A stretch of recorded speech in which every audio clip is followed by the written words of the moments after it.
open to callers this morning. Anybody who wants to contribute, they can do so on the following numbers: 1-800-327-448-3284, or on the overseas line 305-432-9744. These numbers again: 1-800-327-448-3284, or on the overseas line 305-432-9744. Those of you who are at your computers, you can also join us live shortly on DBS Radio Facebook page, as well as Ministry of Environment Facebook page, which will be streamed as we are going along. So enough of me talking. Let's get into introducing my guest. I'll give him the opportunity to introduce himself. Like you say, good morning and welcome to you again to the program, and you can go ahead. Good morning, Liam. So, I'm Josh Barron. I'm Assistant Forest Officer at the Forestry Division in Dominica. I'm responsible for mainly environmental education under the Research and Monitoring Unit. I'd also like to say good morning to all listeners, to the listeners at Forestry Division. I know you're always listening to our program and giving me the tips after and tell me how you thought the program was. So today, well, we'll be talking about, as you said, the an update on the hunting season, and I will be talking about World Mountains Day 2025, which is actually celebrated today. Today is the day that we celebrate World Mountains Day. Okay, Josh. Well, I wouldn't. I don't know if it's unfortunate or fortunate for you, but you are in studio on your own with me today. But nonetheless, we have work to be done. So basically, as you said, World Mountains Day is celebrated today. So before we get into the hunting season, I guess we'll just kick it off with World Mountains Day. So just tell us a little bit about what is World Mountains Day and all of that. Okay, so World Mountains Day is a day where it's a UN celebrated day where we highlight the mountains and the importance of mountains in our ecosystems around the world, not just in Dominica, even though Dominica is very mountainous. But it's celebrated on December 11th, and as I say, it's important. It highlights the importance of mountains to ecosystems, water and climate, biodiversity, human livelihoods. And this year has a theme, but it didn't really fit Dominica. So the original theme is glaciers matter for water, food, livelihoods in mountains and beyond. But as you know, we are a Caribbean country. We're in the middle of the equator line, so we don't have glaciers. I So was kind of confused when you were talking about glaciers. I was like, what? yeah, so we chose instead to do a local theme from the division. We chose to do a local theme, which is Mountains Matter for Water, Forest, and Livelihoods in the Nature Island and beyond. So that's our theme that we'll be going by for today, World Mountains Day 2025. Okay, so let me ask you a question then, because as you said, the theme that celebrated globally today, we are moving away from that for obvious reasons. Mountains matter for water, forests, and livelihoods in the nature island and beyond. And earlier you made mention of biodiversity and all of that. In fact, there is Yes. a training going currently now that deals with biodiversity. Just tell us a little bit more about the theme before we get into the importance of this day to us in Dominica. Yeah, so as we know, we are very mountainous island, probably one of the most mountainous islands in the Caribbean. So our mountains is the home of our forests, our freshwater, wildlife habitats, and it protects us from natural disasters. So, for example, this morning we've seen a lot of rain falling today, and I know you're a well-traveled guy, Liam. So you know you've been to the other Caribbean islands, and you know that the small rain that we're experiencing this morning here can cause big issues on other islands, and that's stuff to cancel your entire day. But because we're so blessed with our topography and our respect for nature and our stewardship for nature, we have that instilled in us to protect our forests, to protect our natural habitat and our livelihoods. So this mitigates issues that may come from small factors like rain, and even bigger issues like those bigger tropical storms and trough systems that we have going on. So this day is an important day for us to highlight in Dominica and especially in the Ministry of Environment and Forestry Division. Okay, so then let's talk about the importance. And I mean, we should have a general idea as to why this is important to Dominica. Maybe you Mm. should even name it World Dominica Day instead of World Mountain Day. But let's go into talking about the importance of that.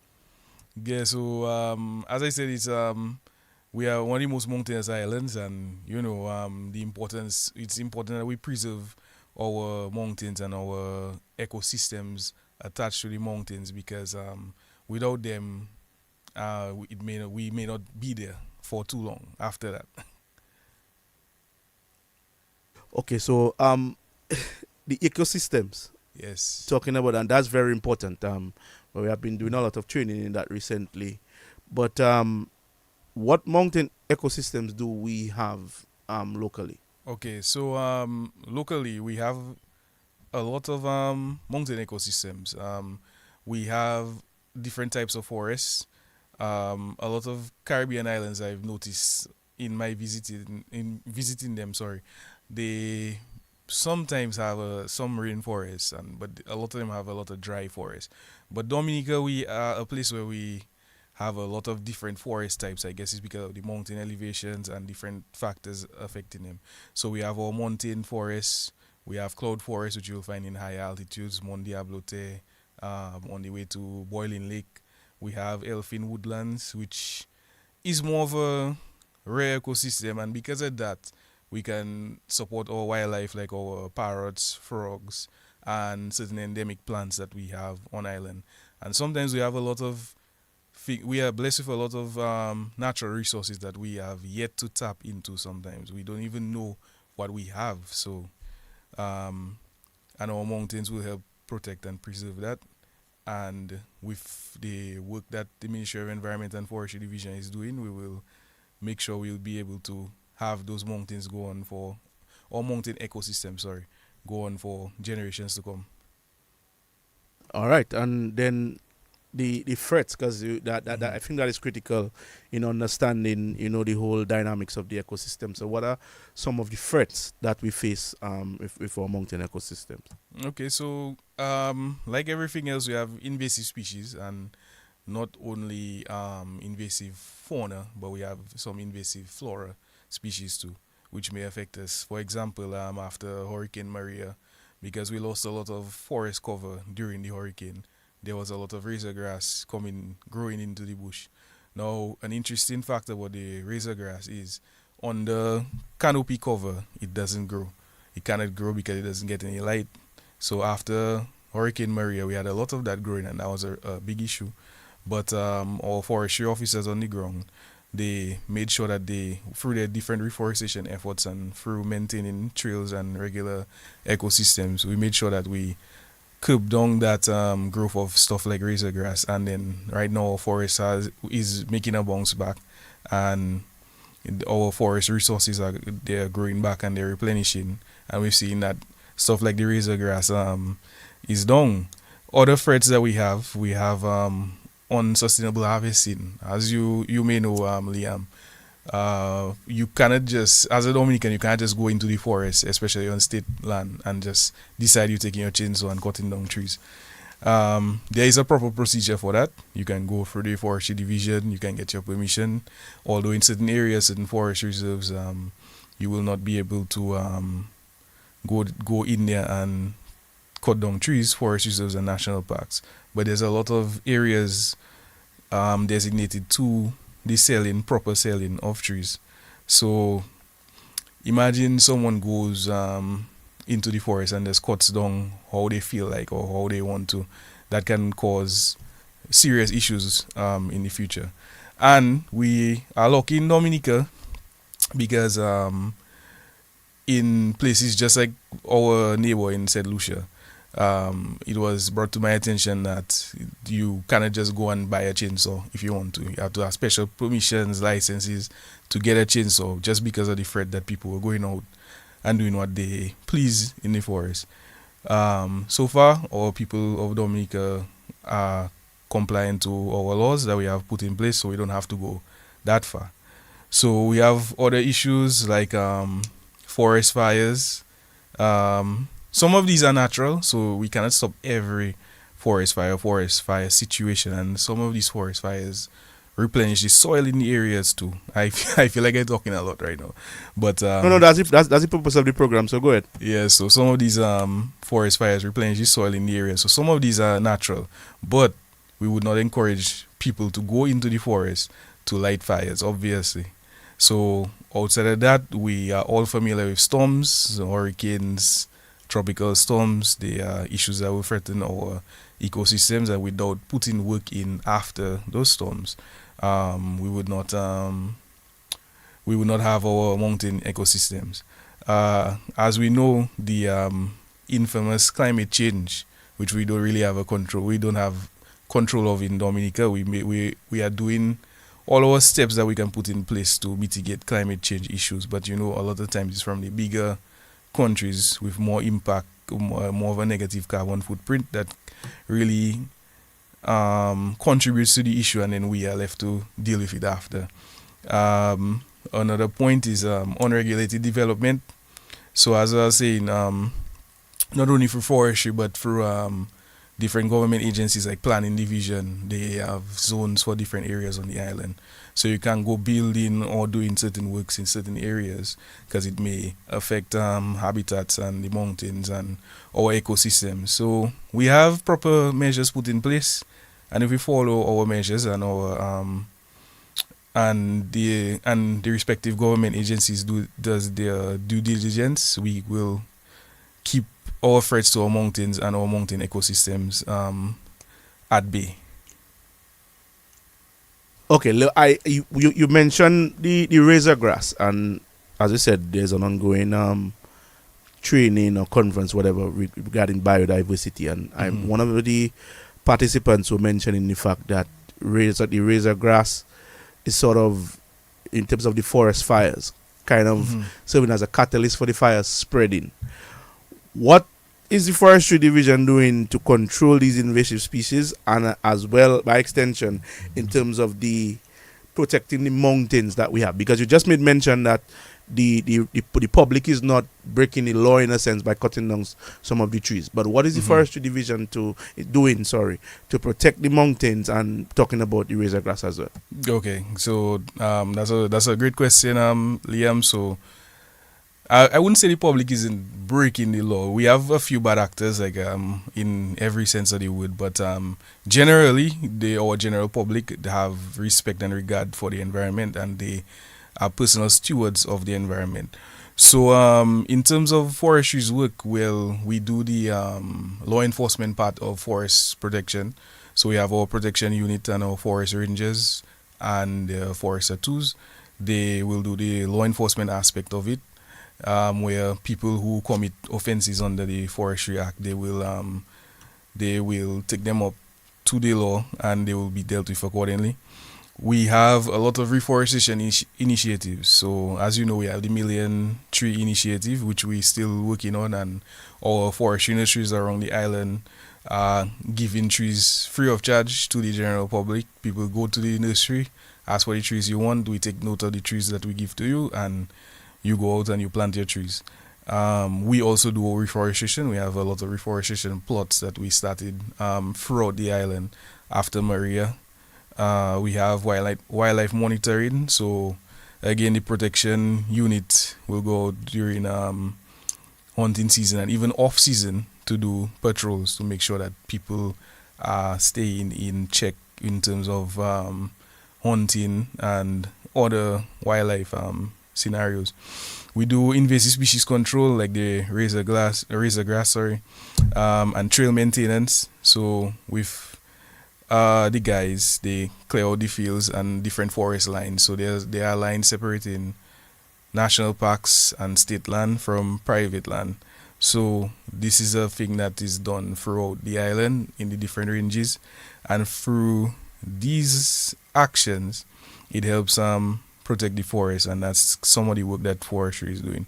We do community engagement, so and education programs. We go to primary schools, high schools, and colleges to do environmental education, community engagement with environmental clubs, to do reforestation or just different activities. We do hikes, we do environmental awareness, and all these things we get these powers through the Forestry and Wildlife Act, and we have different protected areas where certain works just cannot be done. In the national parks and forest reserves, we have the Northern Forest Reserve, the Central, and the Parrot Reserve, and the Mount Diablote National Park, Cabritz National Park, and the Mount Wapito National Park. So these are just the protected areas here in Dominica, and the work that forestry is doing to protect the mountains and the ecosystems there. So we have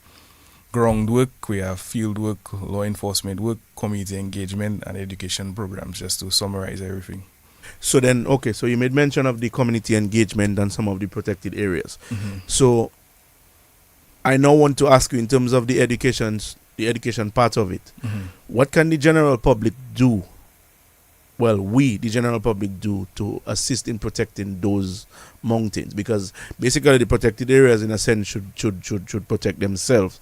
Because in that sense, we're not supposed to venture in those areas. But in general, what can we, the public, do to protect those mountains?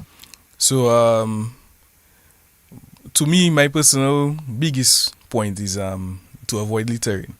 I was at segment 4 doing the trail on Tuesday, and it's a well-maintained trail, but in certain spots you'd see some people probably leave down bottles and wrappers, candy wrappers, those kind of things. So I would ask the general public to avoid littering, stay on the trails. You don't go and get lost or just go cutting into the forest or doing whatever you like. Plant native species on their land, or native and local forest species, which we have a few projects coming up next year that will be along that line, where we will help some farmers, not exactly us, but we'll be assisting to help farmers plant local species on their land and a few agroforestry crops. Follow the hunting regulations. Don't just think that you can go into the forest at any time off season and just hunt agoutis, manicous, or crabs, and report. I would also encourage the public to report invasive species. So we have a few instances where the public has reported where they see certain invasive animals, and we, as the forestry division, will go there and do our due diligence on the field to do field work and control that population or eradicate the individuals before they become a problem. And they can also support conservation efforts. If we have a tree planting day, or anyone with a youth group, an environment group, anybody who wants to be stewards of the environment, they could feel free to contact me or us for the forestry division to get involved in reforestation projects. That we always on board for that. We always enthusiastic to help. We always will be on board for reforestation effort. We'll put our best foot forward, and we always get support from the ministry on that too. So that's just ways that the public can help protect our mountains and forest ecosystems. Okay, so then, Josh, in terms of we know there's a debate about, our waterfalls, how many rivers we have and all of that. But I'm sure there's a synergy between the mountains and the rivers in terms of the protection and all of that. But before we go into that one, you just made mention about, avoiding littering and so on. Yes. I want your general advice to the public, because most times when you go on a hike, there's advice that you shouldn't walk with too much stuff on you. Yes. For example, so if there, persons have snacks and so on, and water bottles and so on, just your general advice as to what one should do if they're venturing on a hike to assist in protecting the mountains and the forest. Okay, so to me personally, what I do, I can just give you my practices. Most bags have small pockets, especially on the outside. So if I have any trash, I'd put them in the small pockets. Or if you're hiking with a bigger group, what I do is I hold a bag specifically for trash. So throughout the hike, we will collect our trash, and at the end of the hike, we'll dispose of the trash. That's what I can. Or use biodegradable material too. So paper bags and these types of materials, at least they wouldn't stay as long in the forest if they happen to get there as a plastic wrapper or some other stuff like that. So that's just a few of the practices that I practice when I go out, or I practice when I go out with groups to help mitigate the what can I say, littering on the trails. Also, in certain areas, as I say, we have such good forest ecosystems. In certain areas, like for example, we did segment 4 on Tuesday. I didn't hold any water because we know we can go to the streams and different spots on the hiking trail to get water to top up, to drink, whatever. So we still blessed in Dominica to be able to do that out in the while being out in the wild. All right, well, thankful for that. So again, the next question I was asking was in terms of the synergy between the mountains and the rivers. Obviously, most of us will know that the rivers start up in the mountains. Yeah. So just from that part, just give us the science about it, in that sense, that the importance of the mountains as it relates to our rivers, because you just made mention on some of the streams that you can go in and drink the water and so on. So you can talk a little bit about that. So as you know, well, Dominica we boast our rivers, but without the mountains and the proper mountain ecosystems, we wouldn't have those rivers as vibrant as they are today. So just a basic run through when rain falls. Obviously, we have our forest cover and our canopy, so that would break down the impact on the rain of this on the soil. So it would stop stuff like landslides and like oversaturation of the soil, and also through the water being filtered through the soil and rocks in the in these mountain environments. This will keep us with clean water flowing throughout the year. Also, the healthy forest help keep the water clean and flowing. So even during dry periods on the year in Dominica, we have a lot of rivers running.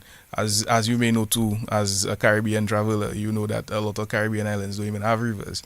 Some of them have got, some of them are seasonal rivers, but we have rivers flowing all throughout the year. The dry season, wet season, we have rivers flowing.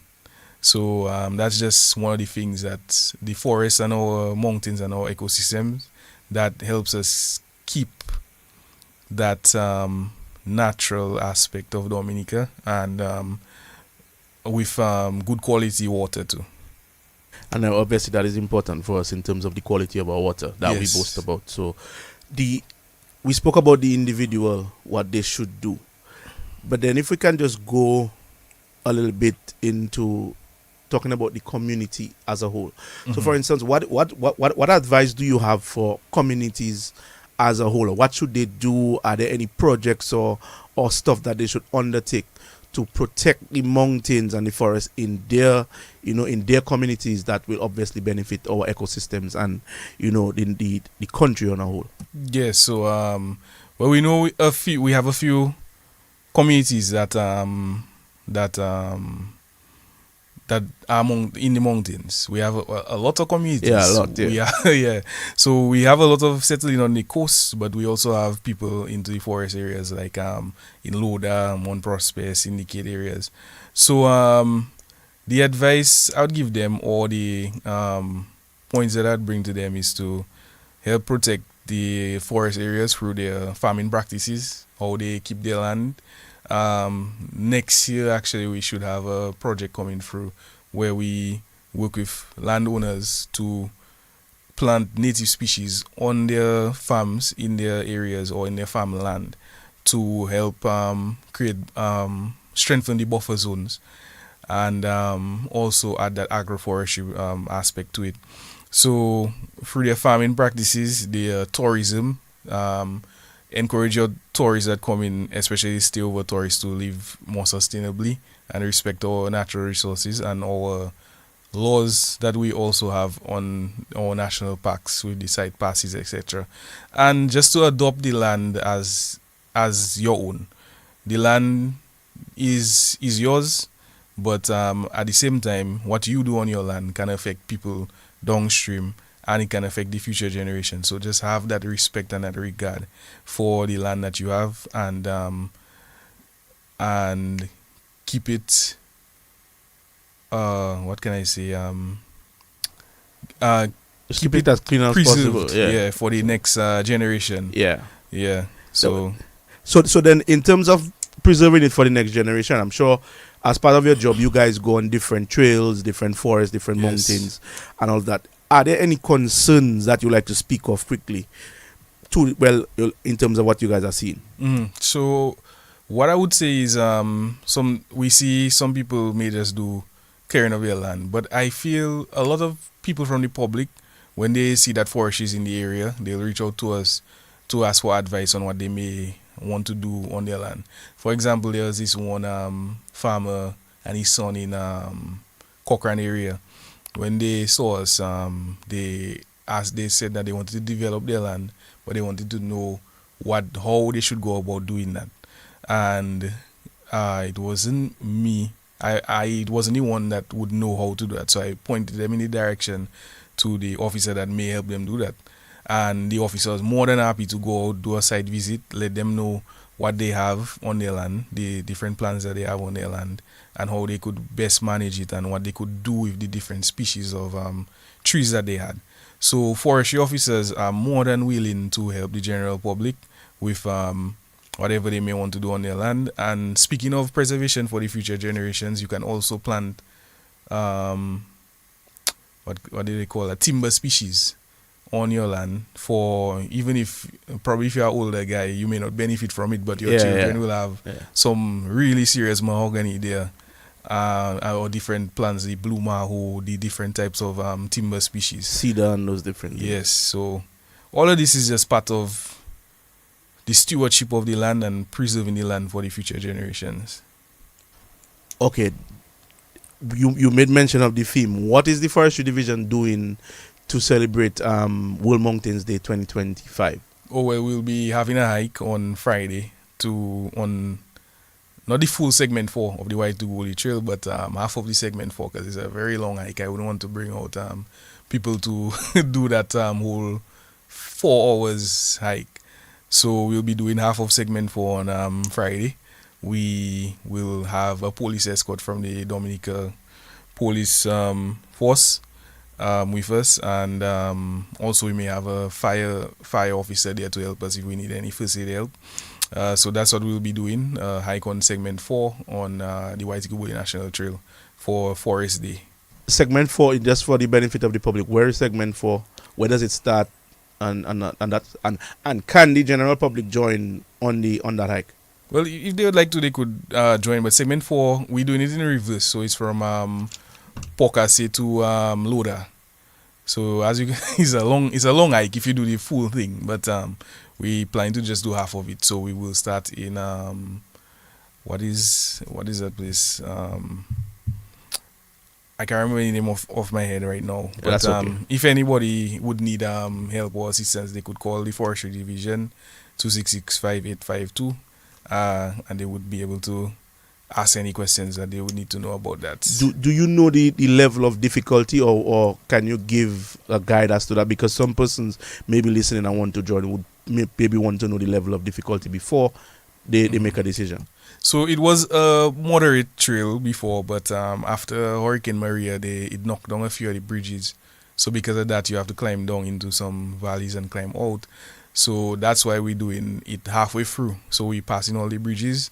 So if somebody want to do segment 4 now, I would say that it's a difficult hike. I wouldn't say that an average person should do it. But where we're starting is going to be a moderate hike, because we skipping the parts where you have to climb down into the valley and up out of the valleys. So the segment we'll be doing on Friday will be a moderate hike. But the full segment 4, I feel, is a difficult hike right now. So I wouldn't advise people who are not fit to to go there to do the entire segment for. All right. Well, thanks for that. That's very important.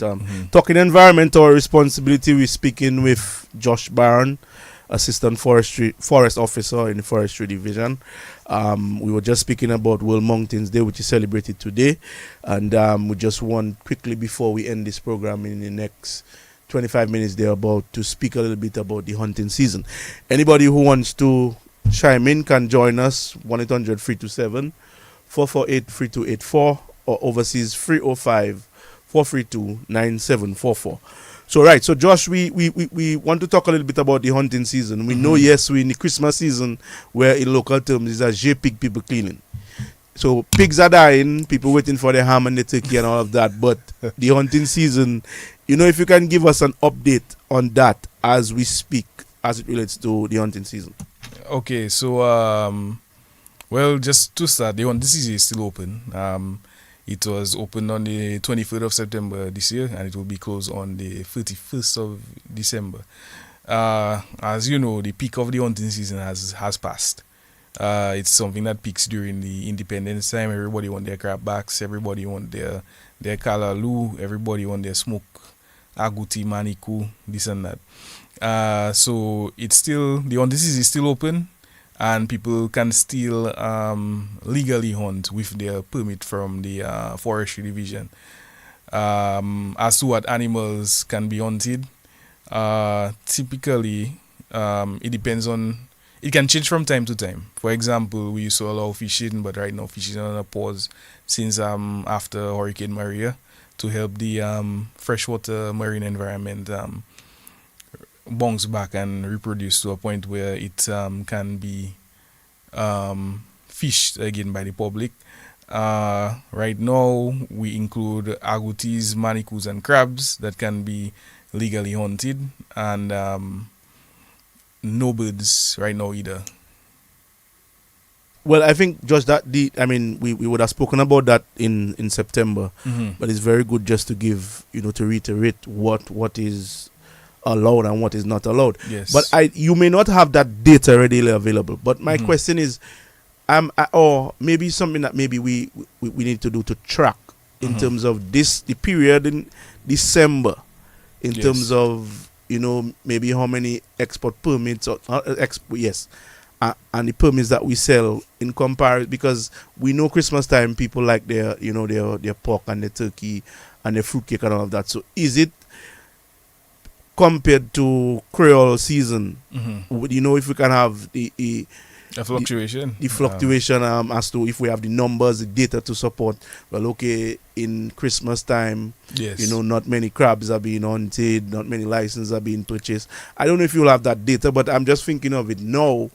Much persons may not be interested in hunting before the season closes. That's just my estimation. I don't know what you have to say on that. Yeah, so we can compile all the data at the end of the season. I think it would probably be good to give a end of season a report after the hunting season. That's something that we could probably do, because the data is there. We sell the passes at forestry. The issue with compiling that data is when you get a hunting permit, you can hunt anything. Well, anything listed, any game species legally, listed. Yes, and not anything. Yeah, be careful with what you just said. I don't want to mislead people. So, if we sell a permit to a guy, he could catch only manikou or only agouti. Hold on a while, Josh. We have a caller. Let's see if we can get that call.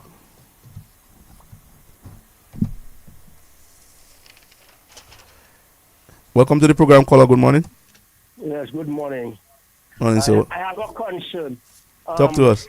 Concerning about the wildlife. We have, let me go more inside. We have saying that we have a season for hunting seasons. Yes, at the same time, concerning about we have the when hunting season, when hunting season people go and hunt, but beside that we have a lot of people who don't have a license and they cannot go to hunt. And we have a lot of young people now who have never eat a wildlife. Like me. And if they have not been eating wildlife while they are young as children, it's not when they become woman or man they will eat it. And they cannot encourage any foreigner person to eat it neither, because they're not accustomed to eat it. Now, the other thing again is that how can we develop our wildlife? Because the wildlife are not depending on people to feed them. Like Kakado, you have Syrinx, River Syrinx, you have Laser, you have all these animals there. They don't depend on people to feed them. So what are we doing to develop the species of fish that we need? Okay, caller, thank you very much. I'm thinking about. We should be able to do something better. All right, thank you very much, caller, for that. So, Josh, well, the last question he was asking in terms of what can we do to develop, the I guess he's talking about the numbers and maybe even opening the hunting season for longer. That is one, and then really made mention about persons who haven't been eating wildlife, when they were young, like me. But I still wouldn't, tell people to not if that's what they choose. So that's I think you can go ahead and tackle that before we continue. For sure. That's a really, really good question that he asked to know. So with regard to your question, so the Forestry and Wildlife Division, we actually sell permits to do wildlife in captivity. So in the off season, you are allowed to buy a permit to have wildlife in captivity.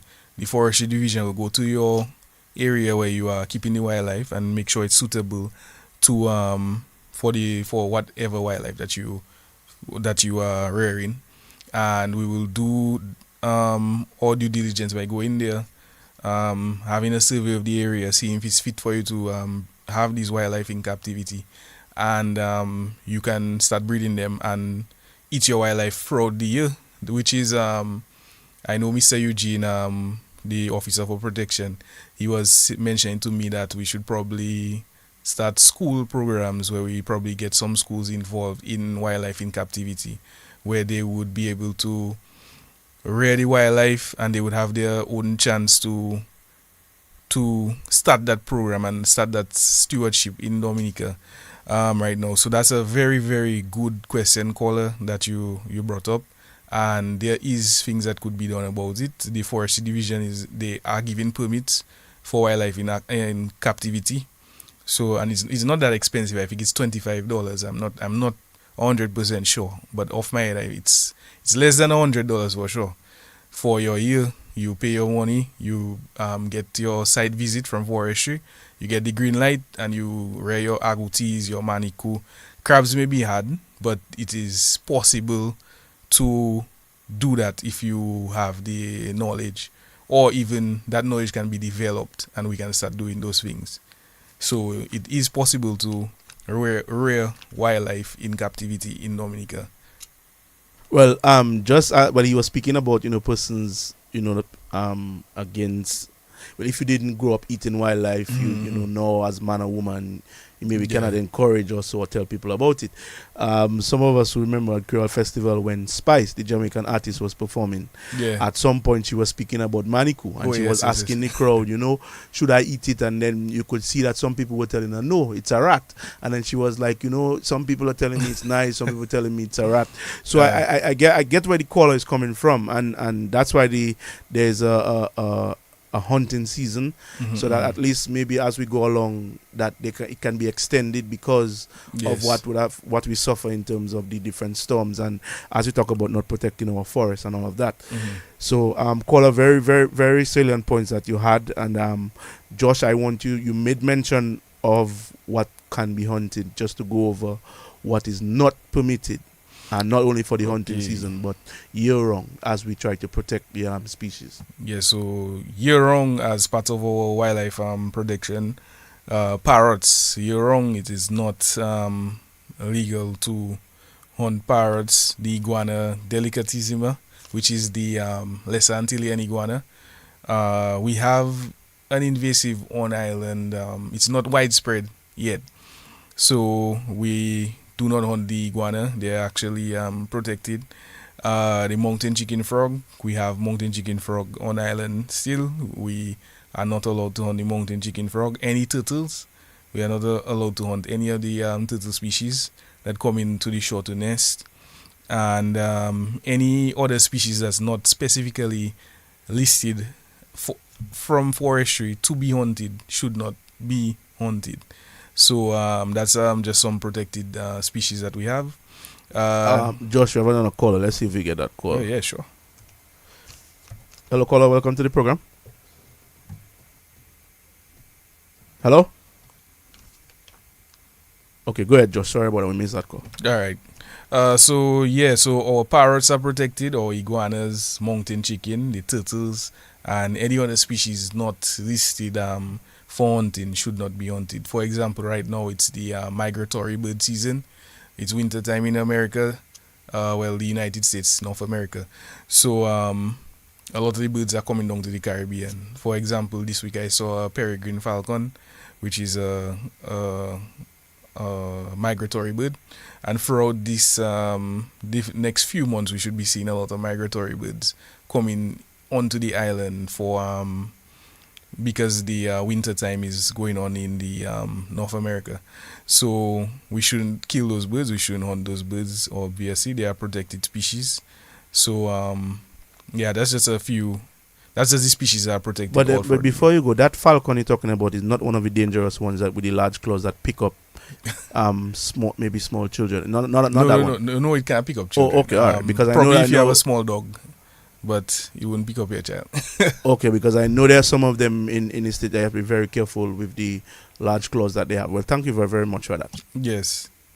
But and so as we head into the Christmas period, some persons are making travel plans and all of that. Advice on what is allowed in terms of export, and how do you go about getting that permit to travel with the wildlife that you would have purchased or hunted. Okay, so with the exporting, you have limits on what you can export. So the limit on exporting is 12 crabs, 6 agouti, 6 manikou. To get that permit, you would need to come to the forestry division, and I think the ports of exit in Dominica, you can now get permits from there, handled with forestry and quarantine unit working together. So quarantine handles the payments and forestry gives out the permits. So, but we would advise you to get your permit in advance. If you're leaving on Friday, though, trying to get the permit on Friday, it may be an issue to get, depending on the time you leave, especially if you're trying to get it at a port of exit. So we would advise you to come to forestry. It's only $10 to get your permit, and leave the island with whatever wildlife that you need to export. Josh, let me stop you. We have another caller. Let's go to the telephone. Okay. Caller, welcome to the program. Hi, good morning. I would like some information. If I have to send some crab callaloo for somebody, do I need a permit? Yes, you need a permit to send that out to somebody. Oh, crab callaloo, The callaloo she's speaking about, the cooked meal, you know. Yeah, once there's a crab in it, you would need to do that. Okay. But so you need a permit? Yes, and in the permit you would state what how the crab is prepared. So if the crab is frozen, you'd say it's frozen. If you say it's cooked and frozen, you would say that, and we'll put that into the permit, and you'll be allowed to export it. Okay, thank you very much. All right, caller, thank you for calling. Okay. Josh, you can go ahead. Oh yeah, so the permit is just $10. You come to the office, you get your permit, and each individual is allowed to carry 12 crabs out per person, 6 agoutis and 6 manikou. If you would like. A lot of the permits we've been getting is for crab. It doesn't seem like people really want to export their manikou and their agouti, but we'll just let them know it's available if they want to. Well, I mean, manikou is something that is Caribbean, not even Caribbean wise, because you see it in North America, as they call it the opossum or whatever it is. Although in America, most likely they don't eat it, but across the Caribbean, I guess maybe that's one of the reasons why you don't see the agouti and the manico. But that's just me thinking. Yes. So, Josh, I mean, we don't have too much time left, so we're just wrapping up our discussions. But it's important discussions that we let people know, educate people. So, you spoke about the license for export. Are hunting license still available at present? Yes, if you come to the office at Forestry, you can get your hunting license, and also in the sub-treasuries of Portsmouth and Marriott, you can also get your licenses there. I know we almost done, so just to mention some important points, we don't allow trap setting. I was just going to ask you that, trapping and hunting in the night. Yes, because most persons we see they hunt in the night, but go ahead and speak about it. Yeah, so we don't allow traps. No traps. We can do night hunting, but we'd advise you to go out with a partner. Don't go by yourself.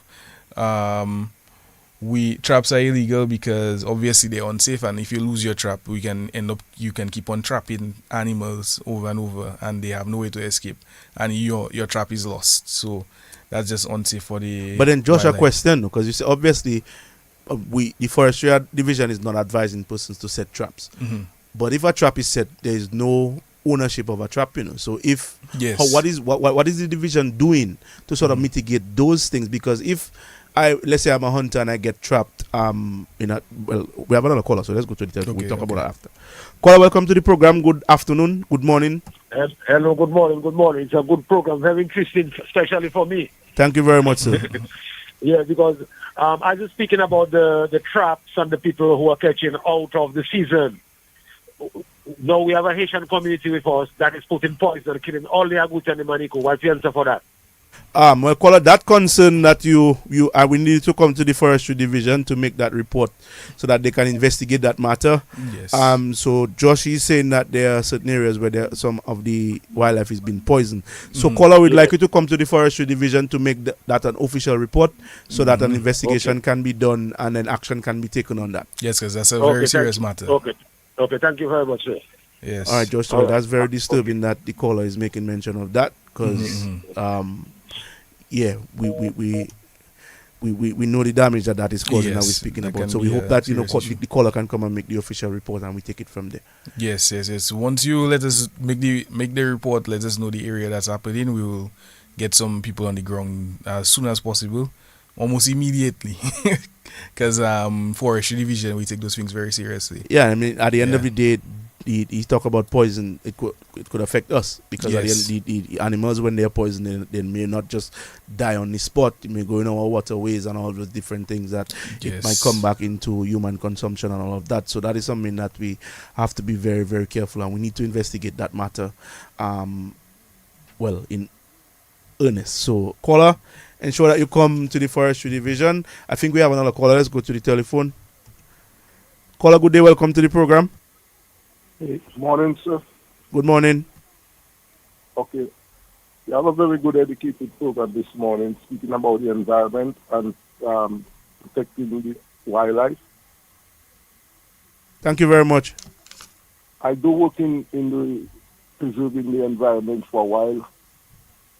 If you look at some of the little sites between Marriott and Pocasset, the Jacko Waterfalls, which is one of the popular sites now. When you leave Spania and you're going up on your left by the Esprit, I don't know if you're aware of that little waterfall. It's right on the left side. You leave Spania and you're going up towards before Venus. I also do some work in the Desbois area some years back at the Cicero Waterfall. It's down closer to Concord than Desbois. You have a pool at the top, which a pool there, that pool could take at least up to 60 people. And you have a cascading waterfall at the front, but it's a private land, but it's bounded with the reserve and Concord.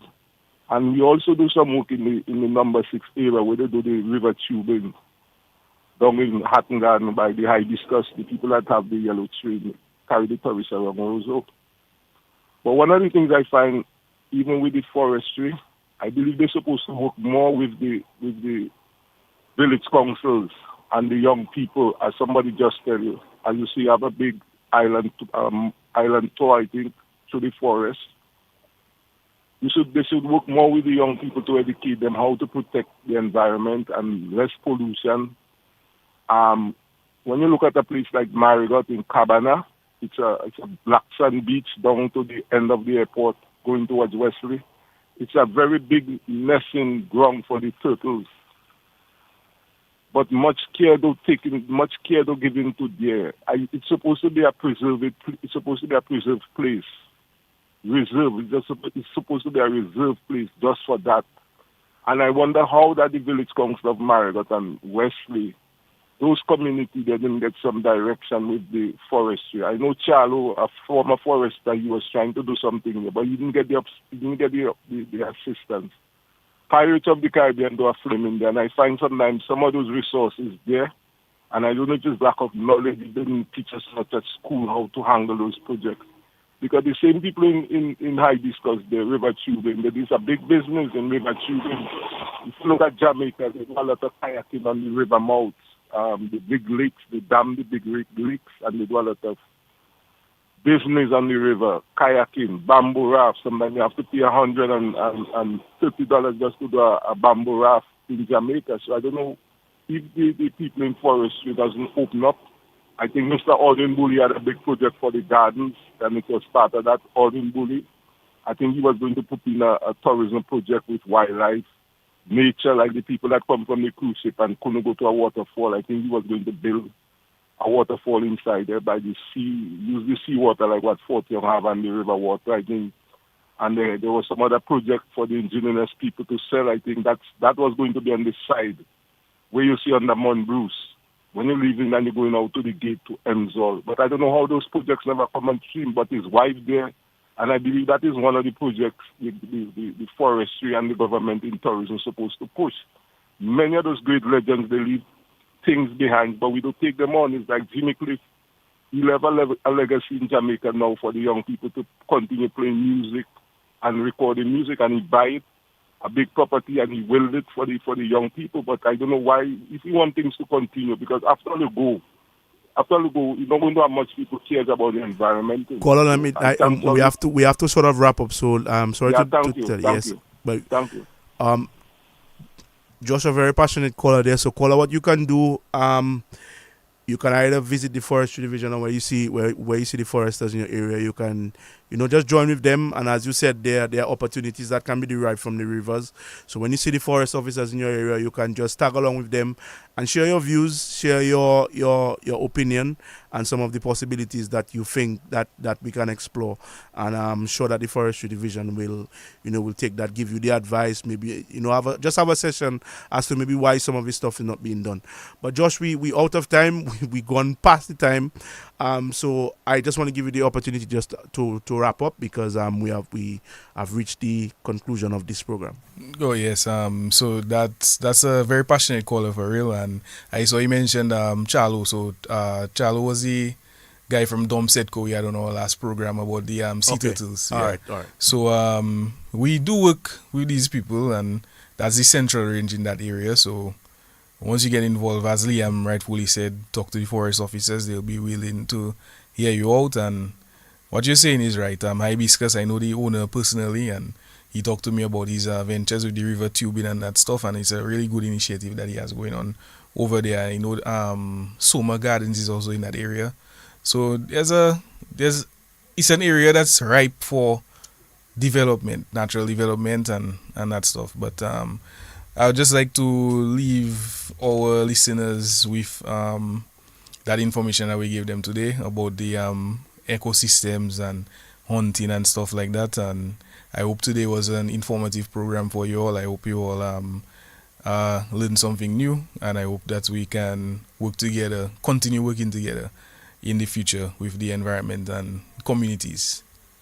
All right, Josh, thank you very much for that. And just to the benefit of listeners, remember there's a hike segment 4 to celebrate World Mountains Day. You can contact the Forestry Division for more information. This brings us to the end of this week's program, Talking Environmental Responsibility. It was a pleasure with all the callers who called in. And Josh, it was a pleasure again having you on the program this week. Next week, God spare, will be the last program for the year because that will be the last Thursday available since Christmas falls on a Thursday. So we will be having a year in review where we should have the Honorable Minister, the Parliamentary Secretary, and so joining us on the program. So thank you very much. Encouraging everybody to stay safe as we head into the Christmas season. And just remember, the hunting season is still open. Follow the guidelines, follow the laws, and let's just be safe as we enjoy what is left of World Mountains Day 2025. Thank you very much for joining in.